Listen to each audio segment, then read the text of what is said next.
Marcus Aurelius says, "At dawn, when you have trouble getting out of bed, tell yourself, I have to go to work as a human being. What do I have to complain of if I'm going to do what I was born for, the things which I was brought into the world to do? Or is this what I was created for, to huddle under the blankets and stay warm?" Marcus Aurelius was one of the last 5 good Roman emperors who genuinely cared for his people. He believed that each of us have a purpose, something we were created for. During his rule, Aurelius found the time to construct a series of autobiographical writings now known as the Meditations. In these writings, the Roman emperor offered a number of key insights onto how to find a purpose and live a life of virtue. Here are 10 of the most important of those insights for finding purpose from the writings of Marcus Aurelius. Number 1. Your purpose is in front of you, which is to make the most of your present. Marcus Aurelius says, life is short, that's all there is to say. Get what you can from the present, thoughtfully, justly. It is true that life is short, precious, and not repeatable. All we have is our past and present, and our future is unknown. Until now, whatever has happened is our past, and it's one area of life that we don't have control over anymore. Let us ponder about our now, the present. The present is the most precious moment of our lives because it's in hand now, and we can even in fact define our future to a great extent by our present thoughts and actions. Our purpose should be to serve as our present with virtue. In every phase of our life, our present comes as an opportunity and it's defined by the time, space, and circumstances. Allow me to explain this a little further. Imagine you're completing your master's studies in 3 to 4 years, which is your time frame. But where are you performing these studies? It may be in Harvard, it may be in Stanford. This is your location or the space, and each space or location offers you many beautiful amenities, surroundings, scholarships, comforts, friendship and family support, academic facilities, etc. These are your circumstances. Your purpose is in front of you, which is to make the most of your given opportunity and graduate with distinction. Your present will always gift you with an opportunity to find your purpose. Just ask yourself every time, how can I make the most out of my present, my time, space, and circumstances? Number 2. Your purpose is to add value. According to Marcus Aurelius, men exist for the sake of one another. We're each unique, with different gifts, passions, and purposes, and we need to figure out how we can best share this gift with others because we will only get all we want in life if we help other people get what they want. Shift from me to we and watch your career and your life become shockingly successful. Be a value creator. When we talk about your present circumstances, there are going to be people who need you in some way or another. This may be your family, your friends or colleagues, or anyone you associate with on a daily level. The truth is, all of your most highly cherished dreams can become reality as long as you help enough of those around you get to their personal mountaintops. The easiest way to understand the value you could offer is by asking yourself these simple questions. 1. What is the one thing that comes very easily to me, or which is the one thing that I'm good at that others could learn from me? This could be anything, whether it be your art, your music, or your communication skills, anything that you're passionate about to teach. 2. Who do you do it for? This could be your family, friends, or anyone that you care for. Family and friends will give you a reason to hang on to something, even if it gets difficult for you. What do people want or need? This will give you a clear idea of what's missing and will provide you with an opportunity to fill in.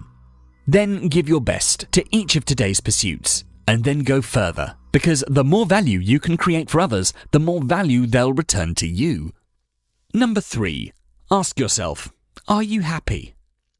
In the words of Marcus Aurelius, you can pass your life in an equable flow of happiness if you can follow the right way and think and act in the right way. You should always pursue what you love. Follow your bliss, listen to your heart and intuition, and know that by doing so, success will have no choice but to follow. When you get stuck with something you don't love, when you're doing the things that took you off your path for too long, you'll forget who you really are. You forget that you do have a choice and you do have the ability to shift your lives in the right direction. Here's how it works. We all have our inner guidance system, our inner GPS that's similar to the GPS system we use in our car, which tells you how to get from point A to point B. So for this inner GPS to work, it needs to know your current location to get you to your end destination. So if you're not enjoying what you do in the present, there are high chances that you'll not successfully reach where you want to reach. So ask yourself these 2 questions. 1. What is it that I love doing? This could be anything, your hobby, your music, your art, and just start doing it. 2. What is it that I need to change about my present? This could be anything, your job, your relationships, the people around you, anything in your present. It makes less sense to continue pursuing something you aren't enjoying in your present. For example, if you're not enjoying your subject choice in college, then look to change it. This is because if you don't love what you do, you won't be able to add the value that's required and you won't find the success that you're looking for. Now, if you look at this diagram carefully, you'll realize that your life purpose is to make the most of your present by adding value to others by doing what you love.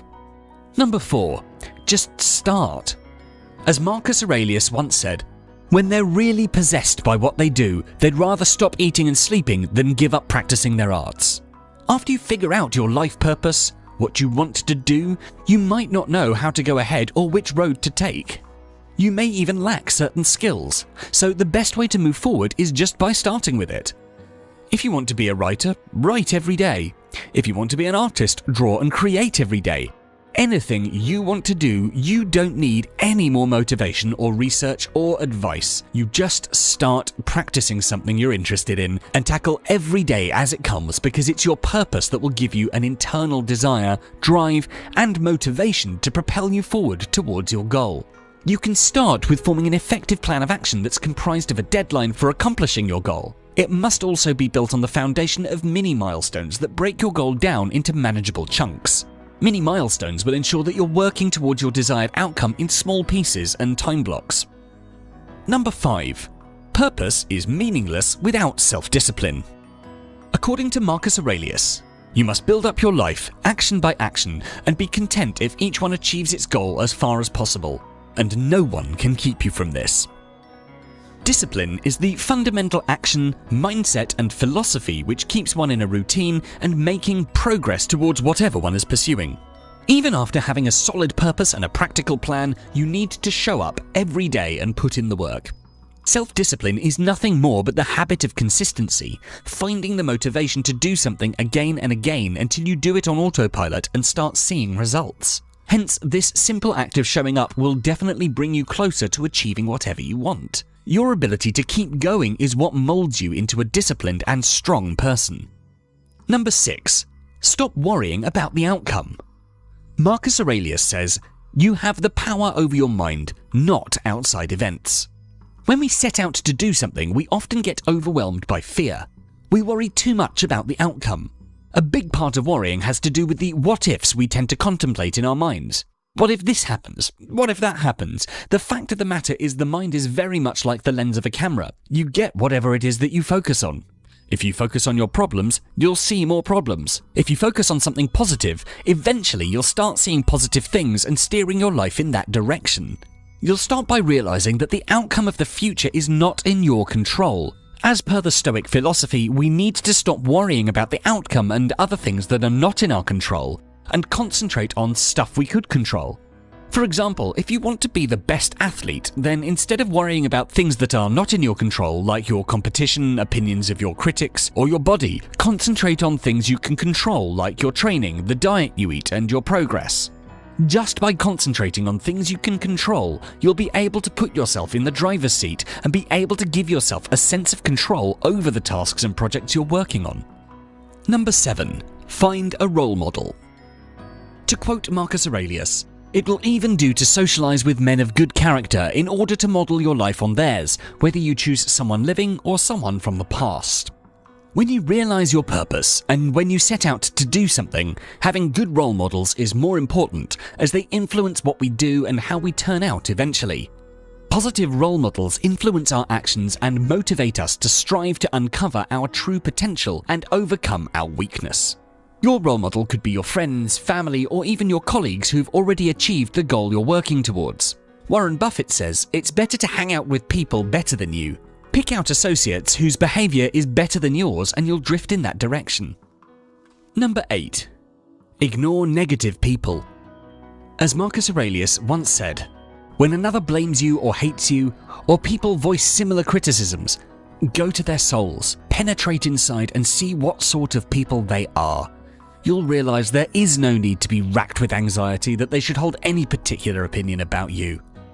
When you announce your purpose and set out to achieve your goals, you'll attract some negativity from people around you. There will always be people there to tell you that you can't do something, that you're not smart enough, that you don't have enough resources or connections, that you don't have enough money, and so on. But you have to ignore the negativity if you want to achieve your goals. Their voice does not deserve to be heard. Don't hand over your peace of mind to outsiders to disrupt as they please. Mahatma Gandhi once said, "First they ignore you, then they laugh at you, then they fight you, then you win." Number 9. An obstacle is really a way through. In the words of Marcus Aurelius, the impediment to action advances action. What stands in the way becomes the way. On your pursuit, there are going to be obstacles for sure. You'll overcome some, and others are going to be difficult to tackle. Imagine you want to be the best boxer in the world. You're doing your best, you're training hard, you're doing everything right, and with each day you're getting closer to achieving your dream. But suddenly you get into an unfortunate accident which leaves you with permanent damage that doesn't allow you to box anymore. Any kind of injury is perhaps one of the most challenging obstacles for anyone to overcome, and potentially one of the most damaging factors to your mental state. The chances of us having such major obstacles is less, but it's still a possibility, and when it happens, we turn to our negative side and concentrate on things we can't do anything about. We think of it as a failure and live under the curtains of fear and embarrassment. We need to change our perception and realize that whatever happened was not in our control and there's nothing we could do about our situation. But we can turn this obstacle into opportunity by practicing virtue over things we have control over, which is our life ahead itself. Going back to the previous example, after being asked to not box for the rest of your life, you can present yourself an opportunity of finding a new, bigger purpose, which is to train young boxers and make them better than you could ever be. Finally, number 10, there is never an end. Marcus Aurelius reminds us a man's worth is no greater than his ambitions. There will be a time when you found your purpose and achieved everything. There will be a time when you're not sure where you want to go next. Take a break and say, "I did it," even if that just means going out to a nice dinner. But as per the Stoic philosophy, you shouldn't get carried away with your success. You should always look for ways to evolve your ambitions. The theory of evolution, which we believe is the fundamental theory of life, implies that everything in the universe is still evolving, and hence it's imperfect, which is why there's always plenty of room for improvement. Therefore, life must be ever-changing and be ever-dynamic, a journey towards improvement. If you feel stuck now that you've achieved everything, it might be a perfect time to try some new things and gain new experiences so that you have new things to work towards. Life will always provide you with the opportunity to find a new purpose, and all it takes is going out there and doing everything with virtue. If you like this video, do make sure to check out our full Stoicism playlist, and for more videos like this to help you find success and happiness, don't forget to subscribe. Thanks so much for watching.